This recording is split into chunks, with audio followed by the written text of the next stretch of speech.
So chapter 1 ఇక్కడ మనం ఇవాళ టాపిక్ వచ్చేసి మనకు యూఎస్లో ఎన్ని స్టేట్స్ ఉన్నాయి అండ్ ట్యాక్స్ ఫ్రీ స్టేట్స్ ఏంటి, సిటీ ట్యాక్సెస్ ఏంటి అండ్ కౌంటీ ట్యాక్సెస్ ఏంటి అని డిస్కస్ చేస్తున్నాం. And entering in to the topic, మనకు యూఎస్లో మొత్తం 50 స్టేట్స్ ఉన్నాయి.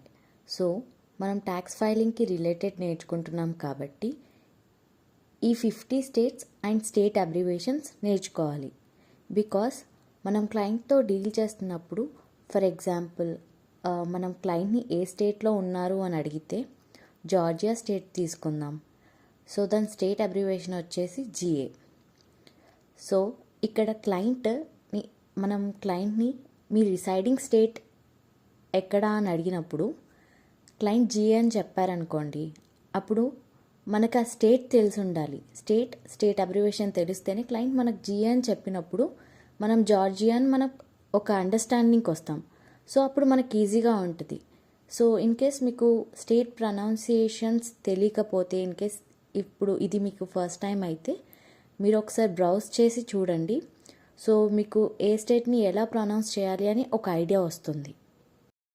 ఇక్కడ మీరు చూసినట్టయితే ఇవే ఆ 50 స్టేట్స్ ఏంటని ఫస్ట్ చూసుకోండి, తర్వాత అబ్రివేషన్స్ ఏంటి అని కూడా చూసుకోండి. సో అది మీకు ఈజీగా ఉంటుంది.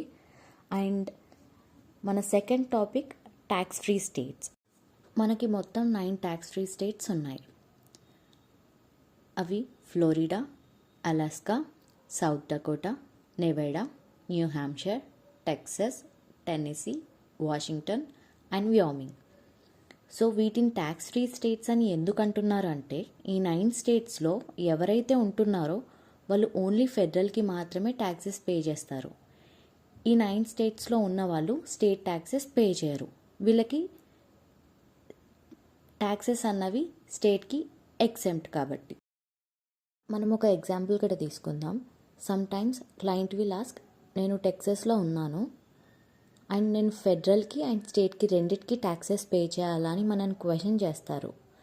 కొందరు కొత్తగా వెళ్తారు యూఎస్కి, సో వాళ్ళకి ఐడియా ఉండదు. సో అప్పుడు మనం గైడ్ చేయాలి, లేదు మీరు ఓన్లీ ఫెడరల్కి మాత్రమే ట్యాక్సెస్ ఫైల్ చేయాలి, స్టేట్కి ఫైల్ చేయకూడదు. ఎందుకంటే టెక్సస్ అన్నది ట్యాక్స్ ఎక్సెంప్ట్ స్టేట్ అని చెప్పేసి మనం వాళ్ళకి క్లియర్గా ఎక్స్ప్లెయిన్ చేయాలి. Let's go to the third topic, city taxes. మనకు సిటీ ట్యాక్సెస్ వచ్చేసి 5 ఉంటాయి: Kentucky, Michigan, New York, Ohio and Pennsylvania. ఇందాక మనం డిస్కస్ చేసినట్టు 50 స్టేట్స్లో 9 స్టేట్స్కి మాత్రమే ట్యాక్సెస్ పే చేయకూడదు కదా.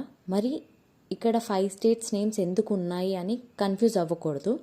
సో రెస్ట్ 41 స్టేట్స్ ఏవైతే ఉన్నాయో వాటికి మనం ట్యాక్సెస్ పే చేస్తాం. కానీ ఇక్కడ సిటీ ట్యాక్సెస్ అంటే ఈ స్టేట్స్లో ఉన్న సిటీస్కి కూడా వాళ్ళు ట్యాక్సెస్ పే చేయాలి. అంటే ఈ సిటీస్లో ఉన్న వాళ్ళు ఫెడరల్కి ట్యాక్సెస్ పే చేయాలి, స్టేట్కి ట్యాక్సెస్ పే చేయాలి అండ్ సిటీకి కూడా ట్యాక్సెస్. అండ్ మన ఫోర్త్ టాపిక్ వచ్చేసి కౌంటీ ట్యాక్సెస్. కౌంటీ ట్యాక్సెస్ 3 ఉంటాయి: Indiana, Iowa and Maryland. So మనకు సిటీ ట్యాక్సెస్ ఎలానో సేమ్ కౌంటీ ట్యాక్సెస్ కూడా అలానే. ఈ కౌంటీ ట్యాక్సెస్లో ఎవరైతే ఉంటారో వాళ్ళు ఫెడరల్కి ట్యాక్సెస్ పే చేయాలి, స్టేట్కి ట్యాక్సెస్ పే చేయాలి అండ్ కౌంటీకి ట్యాక్సెస్ పే చేయాలి. సో అసలు ట్యాక్సెస్ ఎవరు ఫైల్ చేయాలి, ఎందుకు ఫైల్ చేయాలి అంటే, యూఎస్లో మీరు ఏ వర్క్ అయినా చేయండి, మీరు ఎక్కడన్నా ఎర్న్ చేయండి, మీరు అక్కడ ఎర్న్ చేస్తున్నారు అని అంటే ఈవెన్ $1 మీరు అక్కడ ట్యాక్సెస్ ఫైల్ చేయాలి, లేదంటే ఐఆర్ఎస్ నుండి నోటీస్ వస్తుంది.